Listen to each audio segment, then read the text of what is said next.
I want to talk about getting older because it's really fun, isn't it? Getting older is great. I mean, from the physical standpoint of it, but to also getting nervous about things and taking risks. I mean, certain things like I don't want to put on a pair of ice skates right now. The chances are I would hurt myself pretty bad.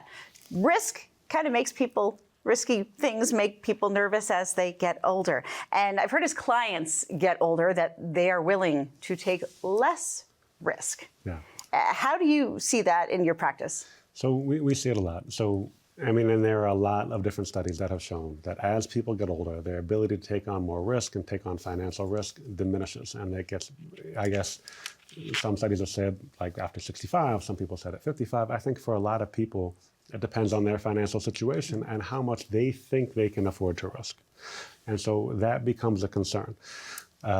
Eddie, one of the financial advisors in our firm, he recently met with a client who felt like everything should be in bond funds. She shouldn't take any stock market risk at all. She was terrified of it. She thought that would be awful for her. Well, first of all, respectfully, bond funds aren't really the answer to everything. There are a lot of other options that come down to when you take income, how to generate that, how to preserve your principal. There are lots of other things that we do, but for her, that was her biggest concern. So one of the things that Eddie was able to do when we use something that we call scenario-based planning, where we can put your scenario onto the screen and we can show you what happens when we take a little bit more risk, a little bit less risk, if we get a little bit higher rate of return over the next couple of years, and how we can navigate market crashes. So he was able to do that, and through that, show her how much risk she could actually take and help her get a longer rate of return over time. Now, you say, well, Ben, what happens if you do that and the market crashes the next day? Oh, well, that stinks. But we know that with the law of large number, over time, as long as she doesn't need to take from that money, right, she will have been put into a better position. And I have to imagine that you get a lot of pushback from people who say, okay, but I'm a nervous person. I don't want to take that risk. And how do you, I mean, with that example aside, it's, you know, managing expectations of the people here and how much they can really do. I feel like you might be projecting a little bit, but okay, got it, okay. So I think a couple things. One, it's their money. I mean, at the end of the day, we're here to help you, to give you recommendations, and then you do whatever you want because it's your money. Our goal is to show you why. You do whatever you want.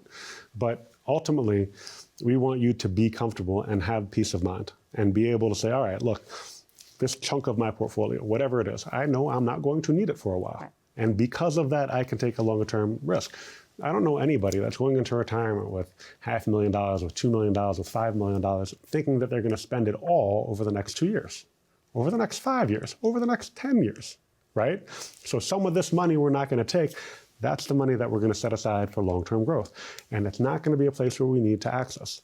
Look, any financial planner, I think all of us, every single one of us, just about, CFP, CPWA, CF, whatever initials you have after your name, great, doesn't matter. We all have typically 3 buckets and then different variations of it. Mm-hmm. You have an income bucket, monthly paycheck, you have a growth bucket, long-term growth, and then you have a safe bucket. Market crashes, here's where I get money from. How we go about doing things and how we set those buckets up are a lot of what differentiates us. Understanding and analyzing the taxes and the implications for putting money into and out of those, also what separates a good advisor from, you know, a stock picker. So with that, we try to combine all of those things into our practice to make sure that we're not just handling today or tomorrow. We're not just trying to tell you what you want to hear. Eddie could have respectfully probably made her a client just by saying, hey, you want to be safe, we'll keep you safe, don't worry about it.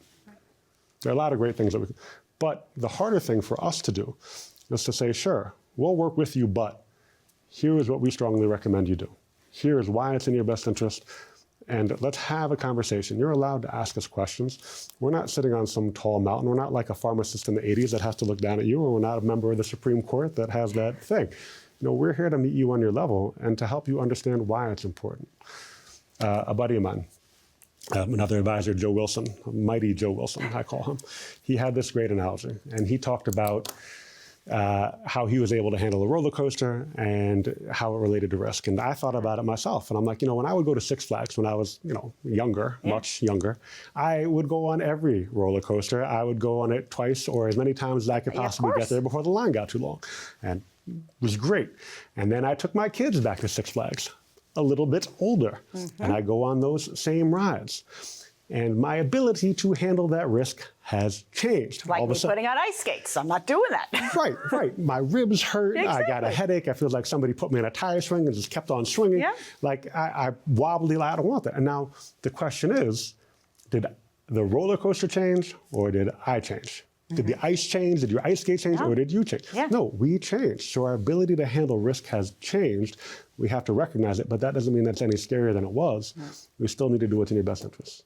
So people come in and when they're younger, willing to take that risk. You know, I'm invincible. I can do this. I've got all this time. And then as we age, then it turns into, you know, I need to make sure that we're playing it safe and playing it cool here. Yeah, I mean, look, if you're a 25-year-old and you have all of your money in Bitcoin and Ethereum and Dogecoin, I don't know the other coins this is like, I'm honestly dating myself by naming these because these aren't even the cool coins anymore. I don't even know. But it's not a big deal. It doesn't affect you, right? I don't need that money to live. But if you are 58 and you're going to retire in 4 years at 62, that becomes a different story. I can't lose 20, 30, 80% of my money if things drop. So it's our job to safeguard that, to explain to people what they can and cannot take as far as risk. I met with a client 2-3 years ago, and every single dollar that he had, it was like $700,000, was all in Tesla. Every single dollar. And it's like, listen, that's great for you, but that terrifies me. Right. I have no idea what's going to happen tomorrow because it could triple, quadruple, or it could not. And the risk that you're taking doesn't necessarily match with how much you need this money. Keep in mind that when we're pulling money out of our portfolio, if the market goes down by 20% and I need $30,000 a year, hypothetical, right? I have $1 million, market drops by 20%, I need 30,000, now I only have 770,000. Market doesn't recover the next year. I've taken more money. My ability to grow money has dropped. The compound interest that I was getting has diminished, and I'm putting myself in a worse position for retirement.